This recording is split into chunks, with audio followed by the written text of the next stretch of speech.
2020 год для Ижевска юбилейный. 12 июня городу исполняется 260 лет.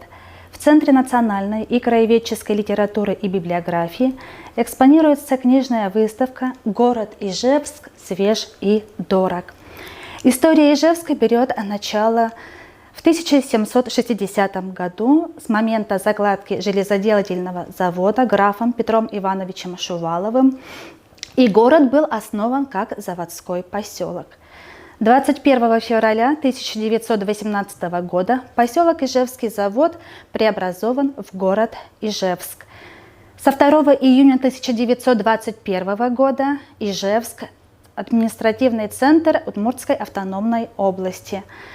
С 28 декабря 1934 года Ижевск – столица УССР, а с 11 октября 1991 года Ижевск – столица Удмуртской республики. Рождение Ижевска – удивительное и важное событие, особенно если он, развиваясь, становится крупным экономическим и культурным центром. О его истории, архитектуре, культуре, значимых местах, известных людях, которые наложили отпечаток на историю города, повествуется в изданиях известных историков и краеведов Евгения Геннадьевича Ренева, Евгения Федоровича Шумилова, Сергея Николаевича Селивановского, Сергея Алексеевича Жилина и многих других авторов. На выставке представлены сегодня подарочные и юбилейные издания, альбомные книги, сборники документов и материалов, фотоальбомы, открытки, художественные произведения, сборники статей. Все они посвящены городу Ижевску. Первым историческим изданием можно назвать брошюру Андрея Михайловича Соловьева. Книга была издана в 1907 году, к году столетия оружейного завода, тиражом 9031 экземпляр. Книга была в то время очень популярной, но в ней содержится больше статистический материал. В свое время книга привлекла заводчан к прошлому своего предприятия. Книги раздали рабочим, тогда они очень гордились своим городом-заводом, осознавая, что история завода – это всеобщее достояние. Отметим, что автор этой книги более 30 лет работал на сталеделательном заводе.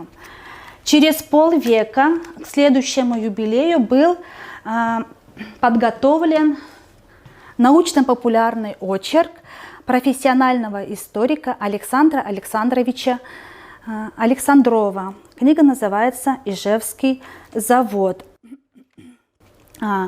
Главное внимание в книге уделяется рассказу об основании Ижевска, о событиях Пугачевщины, о металлургическом производстве и о волнениях трудящихся. Но главный труд автора в том, что Александр Александрович сделал анализ изменений оборудования и технологий как на металлургическом, так и на оружейном предприятиях.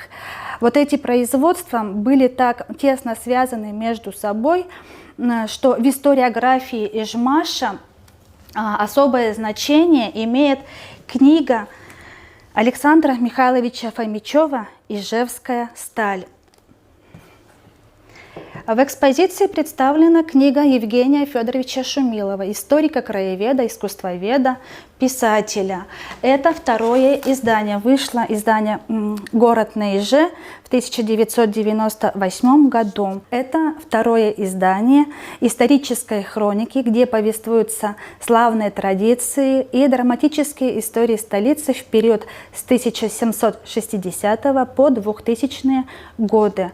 Граф Петр Шувалов, его доверенное лицо – горный инженер Алексей Степанович Москвин, создатель оружейного завода Андрей Федорович Дерябин, первый зодчий Семен Емельянович Дудин, кафтанщики рябинники, революционеры и многие другие невыдуманные герои населяют страницы этой книги. Но главным героем книги остается все-таки город с его особой архитектурой, сельскими окраинными проулками и заводской башней в центре.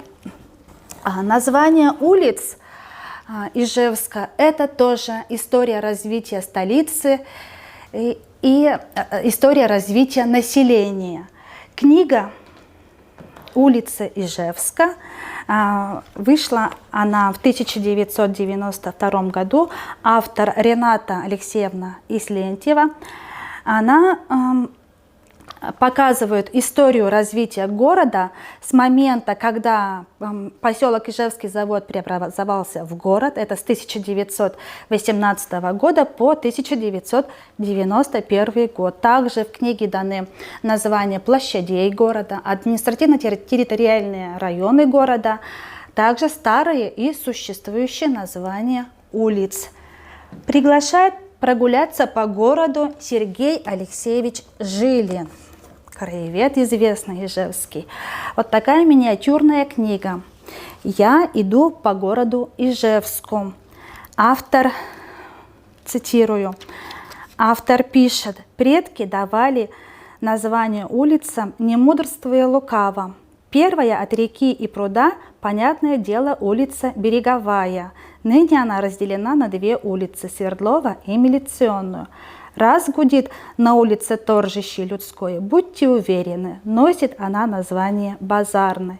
И так далее. Вот читаем дальше, и можно узнать, что нынешнюю Пушкинскую улицу раньше называли 8-й, улицу Коммунаров называли 10-й, а Удмуртскую улицу называли 13-й. Также автор дает упоминание о первых фотографах. В 1860 году Ижевск снимал казанский фотограф Степан Васильевич Рылов. К 70-80 годам XIX века относятся фотопанорамы Вяткина. И вообще очень интересная книга, она будет интересна широкому кругу читателей. Также, используя фотографии как исторические объекты, Сергей Николаевич Селивановский, тоже известный краевед, фотограф, через фотографии ставит цель показать прошлое города. Вот интересно, например, во второй части собрано более 400 фотографий. Вот нынче отмечаем столетний юбилей конструктора Евгения Федоровича Драгунова. Вот мы узнали, что он тоже был любителем фотографии. Книга познавательная. И, конечно, нельзя не заметить ижевские картинки Игоря Кобзева. Книга интересна тем, что фотографии содержат очерки исторические о быте и жизни прошлого Ижевска.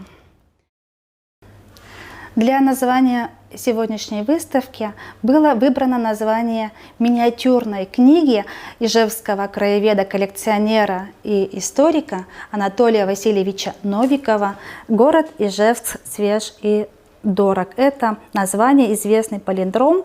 Фраза «перевертыш» читается слева направо и справа налево одинаково. Книга вышла в 2016 году.